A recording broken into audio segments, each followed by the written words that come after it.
Saludos a todos los que nos están mirando. Esperemos que estén bien en el Señor.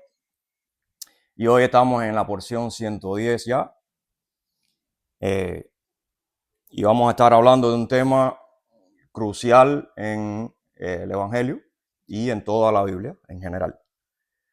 Aquellos que estuvieron leyendo la porción pudieron haberse percatado que hay un tema fundamental ahora que estamos empezando el libro de Deuteronomio.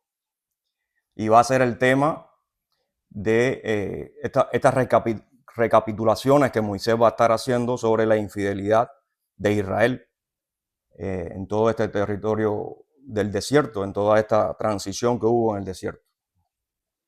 Y esto es un tema importante porque nos va a ayudar a entender cómo nosotros podemos evitar caer también en infidelidad en el tema de la relación con el Señor.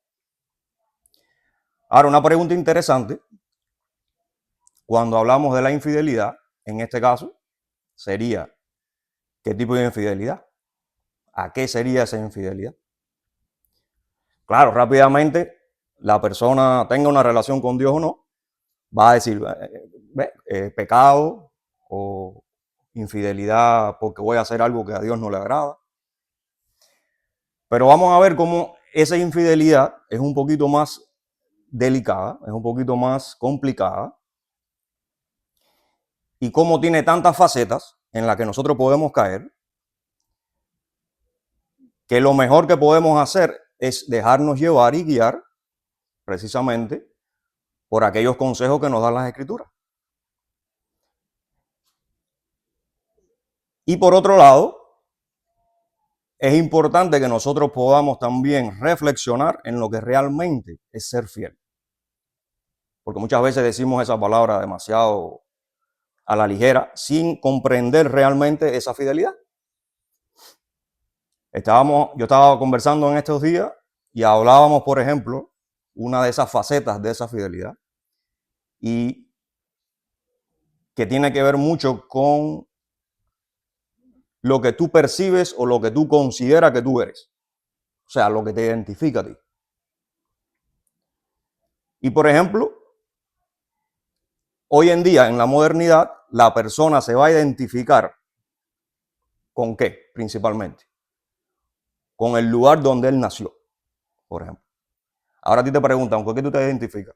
Tu respuesta va a ser, si naciste en México, mexicano.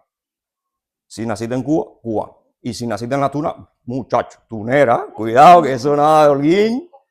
Si eres Holguín, pues... Y entonces, de ese tipo de identidad, ¿verdad? Aquellas cosas que te marcaron, aquellas cosas que te formaron, aquellas cosas que te hicieron lo que tú hoy eres.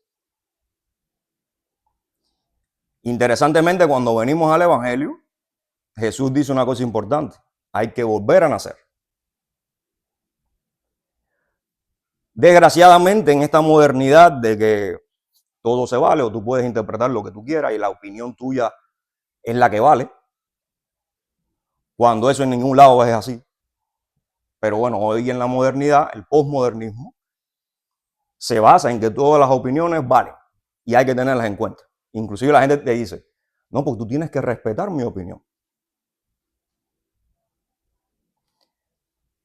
Hay temas que son subjetivos, o sea, que dependen de tu opinión y por supuesto que es válida tu opinión. Pero cuando nos vamos a enfrentar a cosas objetivas, o sea, a la verdad de algo, tu opinión sirve cero. Y a nadie le interesa tu opinión. Porque si tu opinión es mentira, si tu opinión no está basada en la razón objetiva de lo que tú estás diciendo, sencillamente estás mal. Y yo no tengo por qué respetar eso.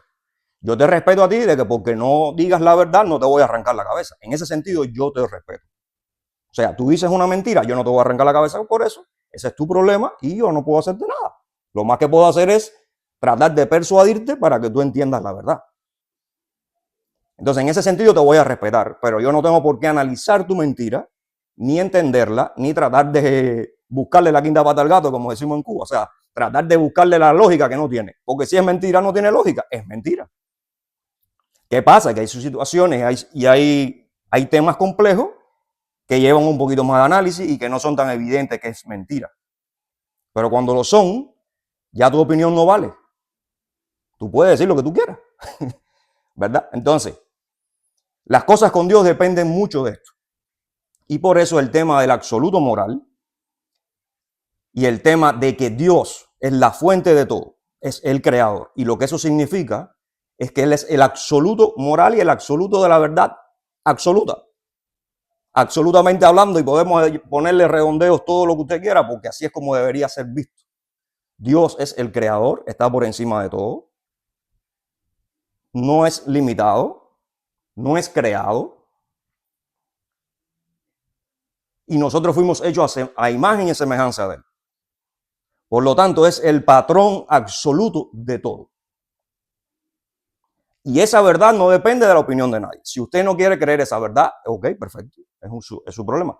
Ahora, hay personas que no quieren entenderla, ni le interesa eso, ni lo creen. Hay otras que simplemente no lo creen porque no lo han entendido. Nadie se los ha explicado. Quizás no han reflexionado en ello. Y ya aquí de entrada vemos dos características diferentes. No es lo mismo una persona que simplemente ignora el tema a una persona que está en rebeldía en contra de ese mensaje. Y a él no le interesa ya ni siquiera razonar. Porque ya él se hizo una idea y a él, según su opinión, ya él aceptó una realidad, aunque esa realidad sea limitada o incorrecta. En ese sentido, la verdad te va a pasar por arriba como un camión, porque no va a depender de la verdad, la realidad de la vida, no va a depender de lo que tú crees. Entonces, cuando Jesús nos dice volver a nacer, ¿y dónde tú estás naciendo? En el Evangelio, en su palabra, en su sacrificio, por nosotros, por el pecado. ¿Con qué tú te tienes que identificar entonces? Viene entonces el cristiano moderno y te dice, no, pero tú no tienes por qué identificarte con Israel. Tú eres cubano, ¿qué tú estás haciendo el judío? Que si celebra fiesta, que si te pones un talí, ¿qué es eso que tú te tienes que estar haciendo el judío? Sin entender ni siquiera lo que es un judío. Ahora, no, tú eres cubano o tú eres americano. Entonces, nosotros somos la iglesia, nosotros no tenemos nada que ver con Israel. Y entonces ahí caemos en una incoherencia respecto a la identidad del mensaje, porque si usted hoy ora, si usted hoy lee la Biblia, si usted cree en Jesús, si usted cree en el Dios que describe la Biblia y las Escrituras, y todo eso viene de Israel y fue dado por Dios a Israel. Un Israel que fue creado por Dios en el monte Sinaí. O sea, como nación, ¿verdad? Aunque ya el mensaje viene desde Adán, desde la creación, ya el mensaje viene. Cuando se crea como nación es en el monte Sinaí cuando Dios entrega la Torá, o sea, la ley. A ese pueblo que Él escogió para que sea su pueblo y para que a través de ese pueblo llegar al resto de las naciones. Entonces, si usted no se identifica con ese Israel, con el Israel de las Escrituras, con que tú te vas a identificar, ya automáticamente te estás identificando con algo que tú estás inventando, con algo que tú mismo o alguien te lo puso en la mente, o simplemente tú no has entendido las Escrituras. Ahora, cuando tú dices, estoy naciendo de nuevo y es en Israel, eso tiene implicaciones, porque no es nada más que tú lo creas, es también que tú tienes que vivir como Israel. Y esa realidad no tan solo tiene que estar aquí en su mente, sino que también tiene que estar en las acciones, en cómo tú vives, en cómo tú te identificas, en cómo tú te proyectas y cómo es que tú crees o cómo es que tú asumes que debes entonces vivir y ver las cosas a tu alrededor. No es lo mismo, por ejemplo, nosotros que hemos emigrado muchas veces y hemos tenido que cambiar maneras de vivir, o sea, los inmigrantes en general, sabemos que cuando en el ambiente que nosotros nacimos, no tiene nada que ver cuando tú llegas aquí y empiezas entonces a aprender de una nueva cultura, unas nuevas costumbres, una nueva manera de vivir. Que en muchas ocasiones nos hemos dado cuenta que extrañamos mucho a Cuba, en el caso de los cubanos, extrañamos mucho a nuestros países. Y cuando llegamos acá, que empezamos a ver la manera de vivir, como que nos choca, hacemos un poco de rechazo a veces, no nos gusta, porque es diferente. No te has adaptado todavía. Entonces, nos pasamos todo ese tiempo acá aprendiendo, porque tienes que aprender obligado, porque así es como se vive aquí, y vas cambiando. A veces tú no te das ni cuenta. Cuando vuelves allá, con aquella añoranza que tú tenías de que cuando tú vayas allí todo va a ser igual, te das cuenta que ya tú no eres igual. Y aquello allá también va cambiando, por lo tanto, cuando tú llegas y hay cosas que no son iguales como tú las dejaste. ¿Por qué? Porque la vida continúa. La vida sigue en constante cambio. ¿Verdad? Llegas allá, empiezan los choques. Wow, ya no me siento igual. Hay personas que te van a decir, y con mucha razón, ya no me siento parte de eso allí. Y es triste, pero bueno, esa es la realidad. Ahora, lo bonito del caso es que salimos de ser gentiles en el sentido espiritual, o sea, fuera del pueblo de Dios, venimos a Dios, pero queremos seguir viviendo con la misma identidad de como nosotros no éramos con Dios. Cuando la Biblia y las Escrituras lo que te dicen que tú tienes que ser injertado en Israel. Y entonces, la infidelidad también tiene que ver mucho con esa identidad la identidad con la que tú percibes que tú eres, o la identidad que tú crees que tú tienes, o la identidad con la que tú te identificas, por así decirlo. Si tú no te identificas como Israel, según las Escrituras, tú estás cometiendo una infidelidad en ese punto en específico. Porque entonces tú estás inventando otra cosa. Tú estás inventando una identidad que no tiene nada que ver con la identidad que te da Dios.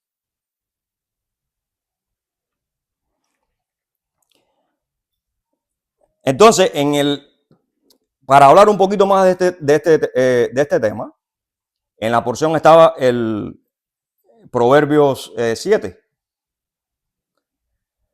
Y fíjate que Proverbios 7 te va a estar hablando, dice que la mujer extraña. Y entonces vamos a estar hablando de la mujer extraña, porque Salomón, que es el que se supone que escribió el proverbio, él le va a estar dando un consejo a su hijo. Y aunque cuando tú lees, pareciera que literalmente tiene sentido, porque él te va a estar hablando de una mujer que seduce a un muchacho, etc. Cuando tú lees el proverbio, te das cuenta que tiene sentido como un hecho normal que puede pasar y que sucede, ¿no? Pero cuando tú analizas un poquito más, te das cuenta que entonces hay un mensaje más profundo que ya va a tocar el tema espiritual y el tema de estas infidelidades que estamos hablando en cuanto a la identidad, en cuanto a la infidelidad acerca o la infidelidad a esas cosas de Dios complejas, porque tienen que ver con muchos, por así decirles, un todo incluido, son varios paquetes dentro de todo ese mensaje de la Biblia, que cuando tú fallas uno, tú estás en infidelidad en ese punto en específico. A lo mejor tú estás cumpliendo otros. Y el objetivo, acuérdate, si nuestro objetivo es volver al plan de Dios, de nosotros mismos, o sea, Dios tiene un plan para cada uno de nosotros respecto a su creación. El pecado que tenemos todos nosotros, que nacimos con ese pecado porque lo heredamos de Adán, nos corrompe y nos hace entonces que nosotros vayamos construyendo un hombre a la imagen de nuestra sociedad, de la identidad esa que usted le metieron en la cabeza desde que nace. Dónde usted nació, su familia, su educación, todo aquello. Va creándose entonces un hombre nuevo o una persona nueva en ese sentido de respecto al plan de Dios. Es diferente. Corrupta porque es gobernada por el pecado. Cuando viene a Dios, dice que eliminamos ese pecado en el sentido de esa conexión. Haces conexión con Dios. Por lo tanto, ahora Dios puede, mediante el Espíritu Santo, cambiar tu vida. ¿Respecto a qué te va a cambiar? A su absoluto moral. Pero para llevarte ¿a dónde? A ese plan que Él tiene para ti. Ese plan perfecto que fue tronchado por el pecado. Pero imagínate, cuando tú vienes a este punto, tú tienes que derrotar al hombre viejo, que es el que te ha formado, es lo que tú eres. Es lo que te es lo que te da la identidad que supuestamente para ti tienes. Y es lo que tú crees que tú eres. Sin embargo, esa identidad está anclada ¿en dónde? En el pecado. ¿Qué es lo que quiere hacer Dios? Quiere cambiar esa vida para llevarte a la mejor expresión que tú puedes tener. ¿Por qué? Porque Él te creó perfecto. Y el pecado troncha esa perfección. O sea, muchas situaciones que tenemos en la vida que nos han marcado, traumas, enfermedades, lo que sea, eso te va marcando y eso te va cambiando respecto al diseño original. Y Dios lo que quiere es llevarte a ese diseño original. Ahora, ¿cómo va a ser eso? Es lo complejo. Entonces vamos a leer ahí en Proverbios 7. Bueno, antes de eso vamos a ir rapidito a Deuteronomio. Y aquí vamos a ver cómo parte de esa identidad depende de la sabiduría de Dios, ¿verdad? Y fíjate cómo va a decir Deuteronomio 4. Dice el 5, por ejemplo, dice: mirad, yo os he enseñado, y acuérdate, como estamos recapitulando Deuteronomio, que va a ser como una especie de resumen en muchos puntos importantes de la Torah completa. Fíjate cómo dice: mirad, yo os he enseñado estatutos y decretos, como el Señor mi Dios me mandó. O sea, Moisés le está diciendo al pueblo, para que hagáis así en medio de la tierra en la cual entráis para tomar posesión de ella. ¿Ves? Estatutos y decretos. Todo esto tiene que ver con aquellos grupos de la ley que están en la Torá, que están en la ley dada por Dios a su pueblo. ¿Para qué? Para darle la identidad. Para que ellos se diferencien con las demás naciones de la tierra. Entonces, si esta identidad es la que te va a identificar a ti como hijo de Dios, ¿cómo es posible que hoy te vienen a decir en las iglesias, por ejemplo, modernas, que la ley es eliminada y ya la ley no importa? Automáticamente estás cayendo en una infidelidad, porque en ningún lado dice eso en la Biblia. Y automáticamente estás cambiando la identidad, estás creando una identidad nueva. Dice el 6, guardadlos pues y ponerlos por obra. ¿Qué cosa? La ley. Porque esta es vuestra sabiduría y vuestra inteligencia ante los ojos de los pueblos, los cuales oirán todos estos estatutos y dirán: ciertamente pueblo sabio y entendido, nación grande es esta. ¿Ven? Acá la sabiduría de Dios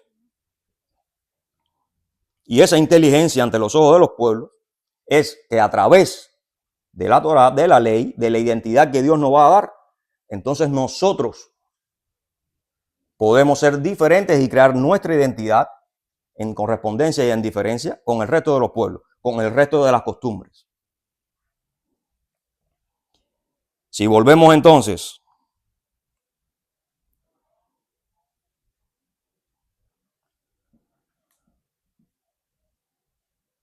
vamos entonces a Proverbio, ya teniendo claro que a través de la Torá nosotros podemos ser portadores, porque la Torá te va a preparar y te va a dar por lo menos la información para que a través de ella tú seas portador de esa sabiduría que es de Dios.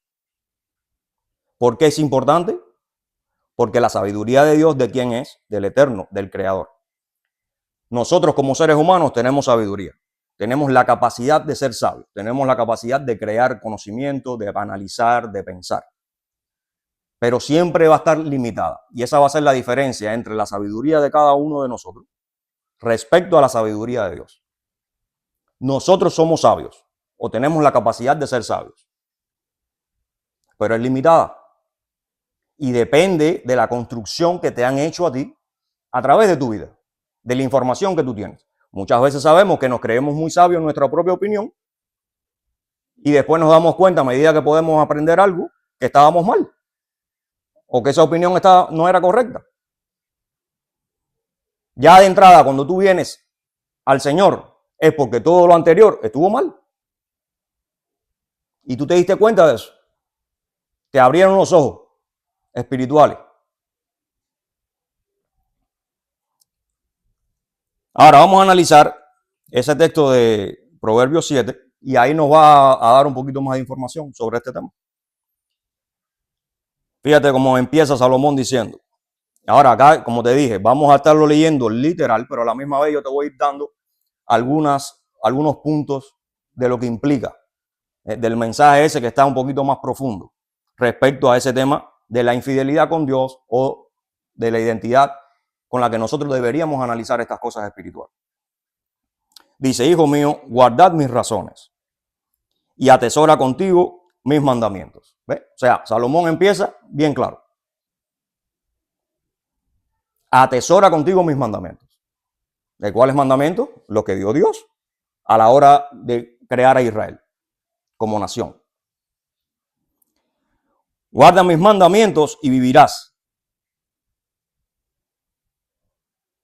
Ahora, hay personas que no guardan los mandamientos y viven, ¿verdad? Entonces, ¿a qué se está refiriendo acá? A la vida espiritual. Porque ya sabemos que cuando usted no vive los mandamientos, usted está muerto espiritualmente. Cuando nos conectamos con el Señor, entonces podemos poner eso en práctica, ya no porque estamos tratando de ser salvos ni nada por el estilo, es porque eso nos identifica, es porque eso nos va a ayudar, es porque eso nos va a dar la sabiduría de Dios y nos va a ayudar a nosotros en ese cambio para poder retornar a ese plan celestial de cada uno de nosotros. Dice, guarda mis mandamientos y vivirás. Y mi ley como la niña de tus ojos. Lígalos a tus dedos. Escríbelos en la tabla de tu corazón. ¿Qué se está refiriendo acá? Se está refiriendo los dedos, que son imagen de acción, son imagen de lo que tú haces. Es la parte externa tuya, por así decir. O sea, con los dedos, con las manos, tú haces las cosas. Y cuando te dice entonces, escríbelo en la tabla de tu corazón, se está refiriendo a lo interno. Por lo tanto, ¿qué te está diciendo? Que hay que ser coherente entre las cosas que uno analiza y uno tiene como intención y que uno cree. Sí, yo soy hijo de Dios, pero no, yo no soy de Israel. No tengo nada que ver con eso. Por ejemplo, por ponerte un ejemplo, ¿no? Ahí hay una incoherencia. O yo soy hijo de Dios, yo amo a Dios, yo tengo tremenda fe, pero no hago los mandamientos porque ya eso es de Israel. Eso no tiene nada que ver conmigo. Lo mío es amar al prójimo. ¿Y cómo tú amas al prójimo? Según tu sabiduría y tu opinión y tu criterio. O tienes que aprender ahora qué es amar al prójimo según el criterio de Dios. Según la verdad absoluta, que fue la que creó esa ecuación de amar al prójimo. O de amar. Porque si tú ahora quieres venir a Dios y quieres interpretar todo lo que se enseña en la Biblia a través de lo que tú crees, sin tú conocer las escrituras, sin tú estudiarlas, entonces tú estás interpretando las escrituras respecto a aquel hombre que está destrozado porque viene del mundo. Destrozado ¿por qué? Por el pecado y por todas las cosas que nos hemos ido construyendo como seres humanos normales, que son las cosas que nos han hecho daño y separado de Dios. Entonces muchas veces la persona quiere venir a las escrituras sin entender bien esto, empieza a ver cosas que contradicen con ella y se ponen brava con la Biblia y te dicen, no, eso a mí no me gusta. Como hay personas que te dicen que miles de cosas en contra de las escrituras y en contra de Dios, pero es que tú no has estudiado las escrituras, ni te dejas enseñar. Y debes entender que esas interpretaciones que tú estás haciendo están basadas en los prejuicios que tú tienes, en el análisis que tú has hecho a través de tu vida, que precisamente son las que te han traído problemas. Entonces ahora tú lo que tienes que hacer es, como decía Jesús, deja que vengan los niños. O sea, mientras más niños tú vengas, mejor, porque entonces empieces de nuevo. Y te dejes enseñar. Y entonces, cuando tú eres niño, tienes que gatear, tienes que caminar, tienes que ser adolescente. Y después que vas a llegar a ser adulto. Pero tú no puedes empezar en los caminos del Señor y creerte que te la sabes toda con el razonamiento que tú traes del mundo. Por muy inteligente que tú creas que tú eres. Y entonces tienes que venir a una estructura en donde te van a enseñar y te van a mostrar las cosas para que luego tú puedas mostrarle a otro, puedas razonar, o sea, puedas buscarle las riquezas a las escrituras según los dones que tú puedas tener. Pero muchas veces tenemos que tener cuenta y cuidado a la hora de venir a las escrituras con los análisis que uno hace libremente. Porque a veces tú todavía no estás preparado para eso. Dice, di a la sabiduría, tú eres mi hermana, y a la inteligencia, llama pariente. Y fíjate que un tema recurrente, cada vez que vemos el tema de la sabiduría, vamos a ver también el tema de la inteligencia. ¿Por qué? Principalmente en los proverbios. Porque la sabiduría va a ser esa capacidad que uno tiene de ejecutar o de analizar algo, o sea, de recibir una idea. Y un ejemplo que se puede poner para esto, por ejemplo, es un vehículo. El vehículo tiene un motor que es el que lo hace moverse. Si no tienes motor no te puedes mover. Eso viene siendo, de una manera metafórica, lo que es la sabiduría para el hombre. Y la inteligencia vendría siendo entonces aquello que va a dar dirección. O sea que en un carro en este caso sería el timón, ¿ves? El volante, como le dicen en otros países. Si tú tienes el timón solo, es para adelante y no vas, o sea, no haces nada. Ahí el motor lo va a estar manejando y eso. Y si le pones rueda, pues quizá vaya, pero tú no tienes manera de direccionar, de decidir para dónde vas. Y esa es la función entonces de ese volante, que te va a decir, yo quiero ir para la derecha, vamos para la derecha, quiero ir para la izquierda. Entonces, por eso es que vamos a ver constantemente esa relación sabiduría-inteligencia. Porque con la sabiduría, en el caso del hombre, vamos a suponer que esté separado de Dios, en el caso del hombre, la sabiduría, ¿qué es lo que hace? Te trae ideas, vas a tener eso, como le dicen los músicos, esa musa, o los artistas, tengo una musa y entonces empiezan a hacer cosas, ¿no? Esa musa que le dicen ellos, viene siendo entonces como esa sabiduría. Y la inteligencia viene siendo entonces cómo tú decodificas esa idea y la llevas ya al plano material o cómo tú divides esa idea, cómo tú la llevas, la ejecutas. Ahora, eso es cuando tú estás separado de Dios. Pero cuando tú estás con Dios, Dios te va a dar de su sabiduría. Y si quieren profundizar un poco, lean entonces el Proverbios 8, que ahí te va a dar específicamente quién es la sabiduría. La sabiduría es Jesús, el mismo Dios, pero ya proyectado en el terreno espiritual de la creación. Entonces,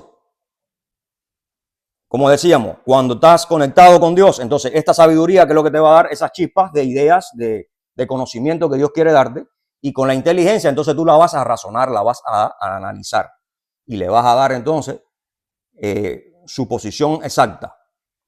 Eso va a pasar entonces a través de las escrituras. Por eso es que la Torá y la ley es la que te va a dar ese absoluto moral para que tú puedas decodificar esas ideas que vienen a tu mente y que tú puedas tener control de eso.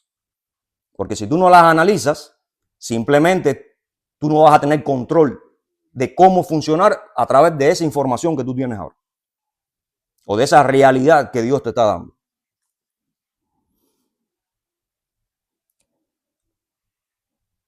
Ahora fíjate el 5 como dice. Para que te guarden de la mujer ajena. ¿Ok? Y esa mujer ajena, la palabra que aparece ahí, es de ajena de alguien que simplemente no tiene nada que ver con esa identidad o con una identidad específica. Es una persona que se va a sentir aparte, o sea, se va a sentir que es parte de otra cosa, no es parte del tema en específico que se está hablando. Por ejemplo, la palabra que se usa ahí también, ¿se acuerdan cuando los hijos de Aarón crearon fuego extraño? ¿Por qué fue que crearon fuego extraño? Porque Dios dijo, para hacer los sacrificios o para hacer lo del incienso y todas estas cosas que se hacían en el templo, en el tabernáculo, ustedes tienen que hacerlo así, le dio las medidas específicas y los pasos específicos para hacerlo. Y luego Dios va a decir, si hacen un fuego extraño, que sería un fuego que no sería el que él mandó, entonces iba a morir, ¿verdad? Y eso fue lo que pasó. 2 hijos de Aarón estaban tomados, hicieron un fuego extraño, o sea, separados de lo que se debía hacer y murieron, ¿verdad? Entonces, esto extraño tiene que ver también con hacer las cosas a tu manera. ¿Qué quiere decir eso? Lo que hablábamos ahorita, según tu opinión, según lo que tú consideras. que no esté basado en la verdad de Dios. Lo importante acá no es el punto de que veamos como que Dios es un Dios extremista. Wow, ese Dios no me da un chance, todo tiene que ser. No, el problema es que con las cosas espirituales, que son muy complejas, no se debería jugar. Como hay veces que la persona cree, por ejemplo, o sea, somos tan ignorantes en el tema de cómo nosotros estamos compuestos en nuestro nivel espiritual. Y como yo decía hace poco en otra predicación, a veces sabemos mucho de nuestra parte material. O queremos saber y vemos un médico y enseguida queremos preguntarle cómo está mi triglicérido, mi azúcar, mi no sé qué. Pero de las cosas espirituales no hacemos lo mismo. Pero también es porque hay mucho desconocimiento de ese tema, ¿verdad? Y el problema está que, como mismo cuando el doctor te dice, mira, tienes que tomarte esto, o los doctores, bueno, porque hay otros que te dan una cosa y te da otra. Pero los doctores que lo que quieren es evitar que tú te enfermes. Por ejemplo, ahora tenemos muchos de los metabolistas estos, que su objetivo es que tú no te enfermes. Naturistas, todos estos temas, bueno, eso estaba muy bueno. Porque el hombre lo que va a tratar es que tú no te enfermes, ¿no? Sin embargo, hoy en día, como ya nos hemos acostumbrado, que tú puedes vivir enfermo. Y no importa que eso en algún momento se resuelve. Hasta el día que te mueres. Pero bueno. Entonces, en el tema espiritual, es muy parecido. Si en el tema físico hay cositas que te desestabilizan fácilmente, bueno, en el espiritual es igual. Y cuidado no sea peor. Pero como a veces no tenemos esa enseñanza, esa sabiduría para determinar cuáles son las cosas que nos van a hacer daño y cuáles no, pues entonces andamos como nos educan. Y nuestra educación y las cosas que debemos hacer o no van a estar definidas, como decía ahorita, por nuestra cultura, por nuestros padres, pero es que muchas veces ellos tampoco nadie les enseñó. O sea que ya venimos todos arrastrando muchas cosas que nos hacen daños espiritualmente.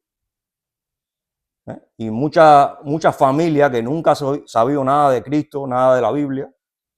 Por ejemplo, en el caso de Cuba los llegaron los comunistas y desaparecieron a Dios durante muchos años. Y hasta que ellos no vieron que crearon una nueva cultura basada en el comunismo y en el ateísmo. Después que ya eso había pasado y que había una generación ahí completa educada en ese sentido, fue que ellos soltaron un poquito, ya controlado, el tema de la religión de nuevo. Pero fíjate cómo ellos lo eliminaron durante muchísimos años, hasta que lo volvieron a soltar. Pero ¿qué pasó? Que ya habían hombres nuevos, con mucho desconocimiento de las cosas espirituales y mucho más fácil de manipular.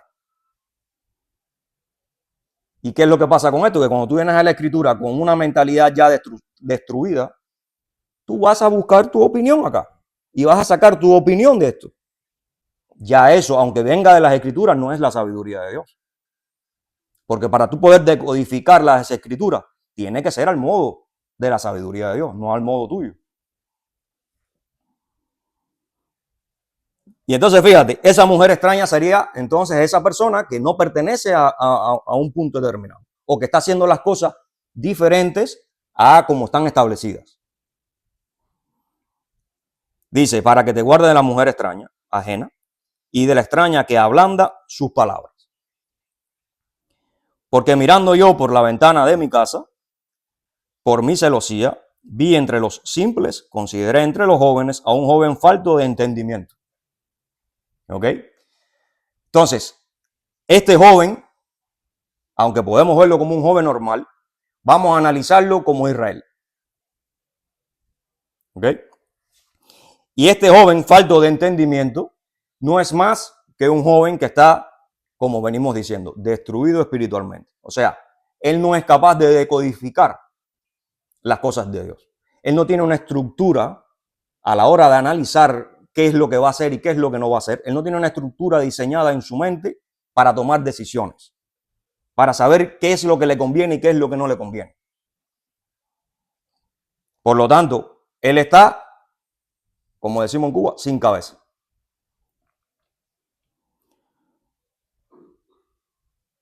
Dice, el cual pasaba por la calle junto a la esquina e iba camino a la casa de ella, a la tarde del día, cuando ya oscurecía, en la oscuridad y tinieblas de la noche. El 10 dice, cuando he aquí, una mujer le sale al encuentro. Fíjate, la mujer le sale al encuentro. Ahora, hasta aquí podemos analizar una novela, ¿no? O sea, el muchacho viene caminando, dirección a la casa de la mujer, y la mujer le sale al encuentro. Pero fíjate lo que te está diciendo. Él está sin cabeza. Él no tiene una estructura en su mente para poder defenderse de las cosas que no le convienen. ¿Por qué? Porque él no es ni siquiera capaz de detectar eso. Cuando él se enfrenta a situaciones que no le convienen, él no es capaz de entender eso. Él no sabe. O sea, y ahí te estoy hablando ya de la parte espiritual. Entonces, aquí vemos a un Israel, por ejemplo, también podemos decirlo, que está en el mundo, que está empezando su vida, porque en este momento que Salomón es de rey, Israel lleva poco tiempo como nación. De hecho, ahora mismo es una monarquía.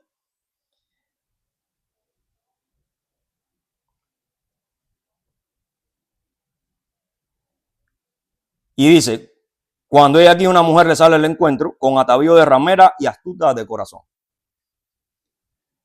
¿Verdad? Entonces, esta mujer, ¿qué es lo que está haciendo? Lo está enredando. Lo ve, págata, lo busca. Ella ve como viene para mi casa, págata, o viene por dirección a mi casa, y ahí mismo ella se prepara su plan para agarrar al muchacho. Alborotadora y rencillosa. Ahora, fíjate, si ella está vestida de ramera, ya ella está preparada para lo que va a hacer. Ella sabe lo que está haciendo, es una estrategia. Dice alborotador y rencillosa, sería como en Cuba en su chusmería. O sea, mujer de la calle, sabe lo que está haciendo. Sus pies no pueden estar en casa.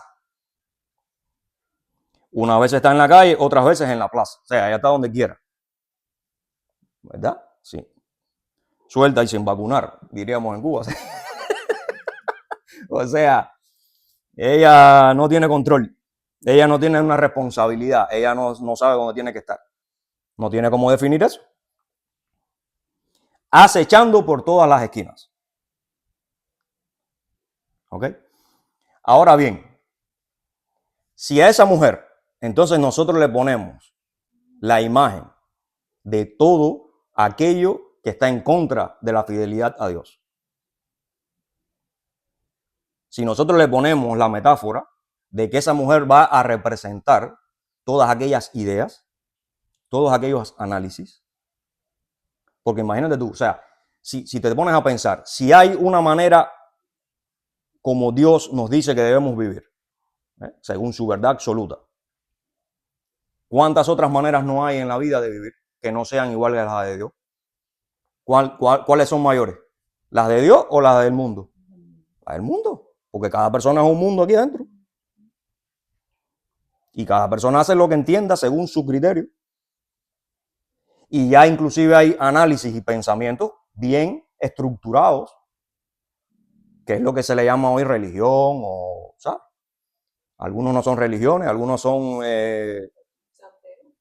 religiones, pero también como quiere decir, por ejemplo, la gente que hace yoga, ellos te dicen que eso no es una religión. Eso simplemente es meditación, o tenemos la psicología, o tenemos la filosofía. Son estructuras de pensamiento, pero no todas son religiones.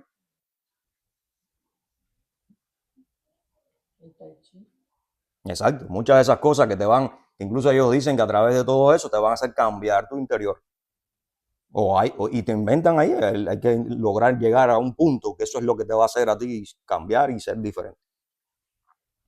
Entonces el poder está en lo que tú hagas y si tú puedes lograr llegar ahí según tu criterio, como vuelves a tu criterio.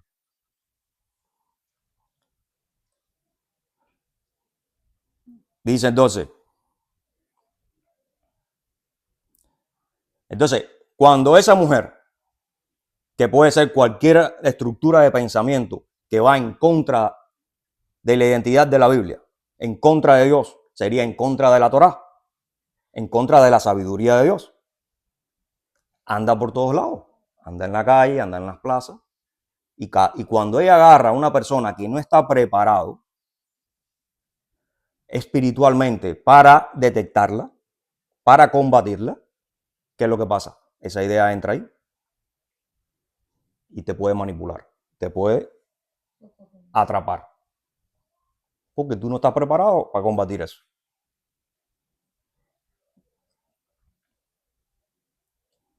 Dice, se asió de él y le besó, o sea, lo agarró y le besó. Ahí sí puede ver ya ahí tratando de ir haciendo el paralelismo entre lo que en la novela cubana o mexicana estamos viendo, en lo que estamos leyendo, de que la mujer cogió al muchacho y le dio un beso, pero también de que esa idea atrapó al muchacho. Y como él no está preparado, lo sedujo. Y el muchacho dijo, ah, mira, qué interesante esta idea, qué bonita, me conviene. Con semblante descarado le dijo, sacrificios de paz había prometido, hoy he pagado mis votos. O sea, esta ramera o esta mujer extraña se puede hasta vestir de una persona o de una idea que inclusive es religiosa, que es pacífica, que tiene buenas intenciones, que tiene buen fin, piadoso.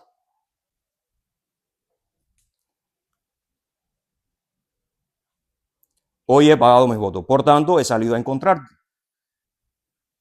Como ya yo pagué mis votos de paz, yo salgo a buscar a otros para compartirlo, para hacerte parte de eso. ¿Ves? Buscando diligentemente tu rostro y te he hallado. A esa hora se estaba buscándote a ti. Tú eres el tipo. Y te levanta cuando te tenga que levantar por tal de enredarte en esa idea. O en ese momento, si es en el caso de una mujer de verdad que lo que quiere es enredarte sexualmente, tú sabes que esas mujeres son expertas. Dice, he adornado mi casa con colchas, recamadas con cordoncillo de Egipto. He perfumado mi cámara con mi mirra, aloes y canela. ¿Qué está haciendo acá ahora? Apuntando a los sentimientos, apuntando a los sentidos.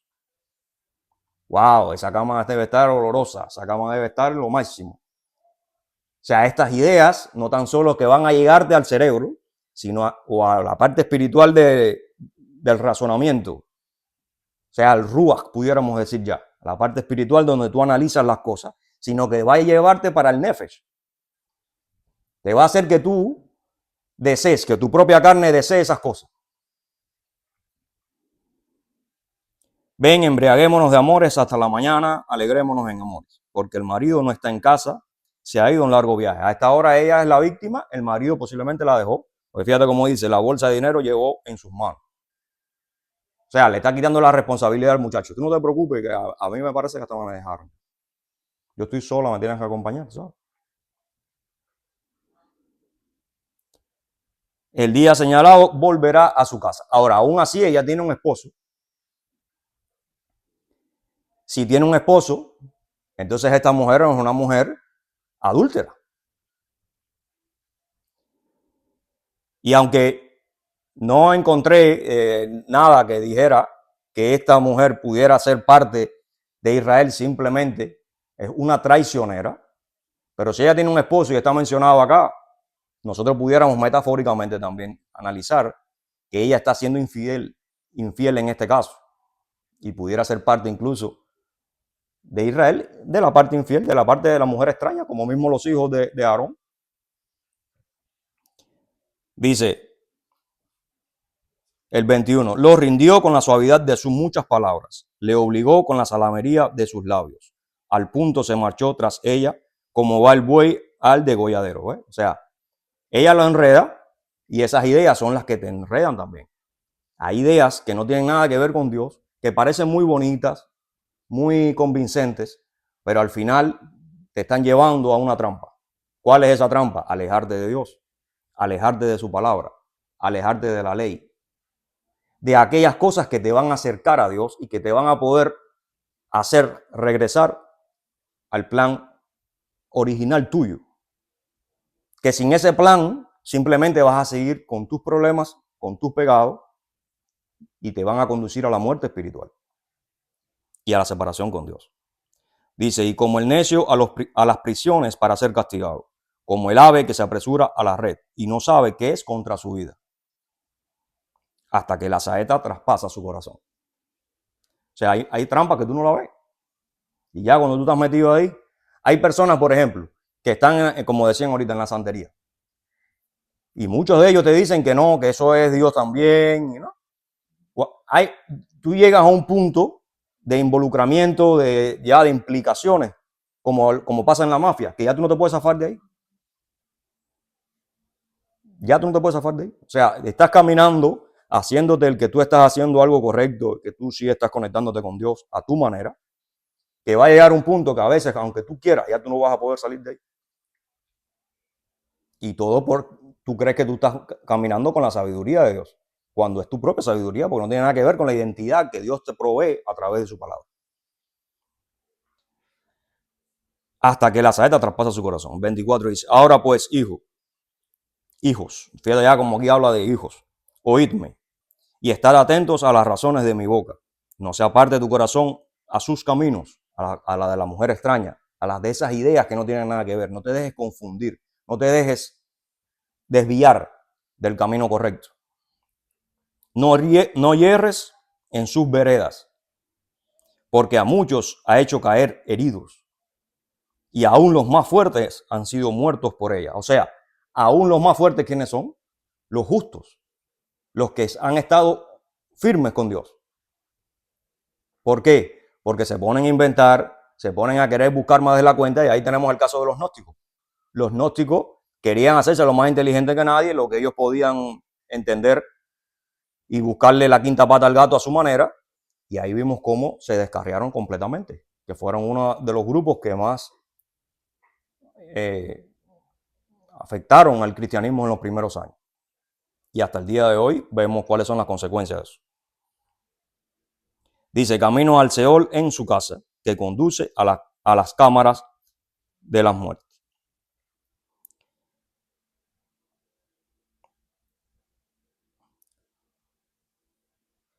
Entonces acá podemos ver cómo, para ir cerrando, es muy importante el tema de que la identidad de nosotros esté basada en las Escrituras, esté basada en la palabra de Dios, esté basada en su absoluto moral, en entender que nosotros somos hechos a imagen y semejanza de Dios, y que aunque nosotros tenemos la posibilidad de analizar, de razonar, de tomar decisiones, el objetivo de Dios es que nosotros regresemos a su plan divino, a ese plan que a través del pecado nosotros fuimos separados, nosotros fuimos desconectados, y eso nos trajo consecuencias. Si nosotros entonces a través de la vida nos pasamos agarrando cualquier tipo de idea sin nosotros poder entender y sin tener la estructura que nos regala la Torá, la ley, para que nosotros podamos identificar aquellas cosas que nos desvían, aquellas cosas que nos separan de Dios, entonces vas a ser una persona más manipulable. Y esa es la importancia de que nosotros entendamos que nosotros fuimos injertados en Israel. ¿En cuál Israel? La Israel preparada por Dios, la Israel espiritual, que tiene todas estas herramientas para sus hijos, para sus integrantes como pueblo, para que nosotros podamos tener esa identidad con Dios. Y esa identidad depende de la ley. No porque la ley salve, sino porque la ley te va a preparar para que tú puedas vivir y organizar tu vida respecto a la sabiduría de Dios. Y entonces con esto lo dejamos, esperando que haya sido de bendición. Salud.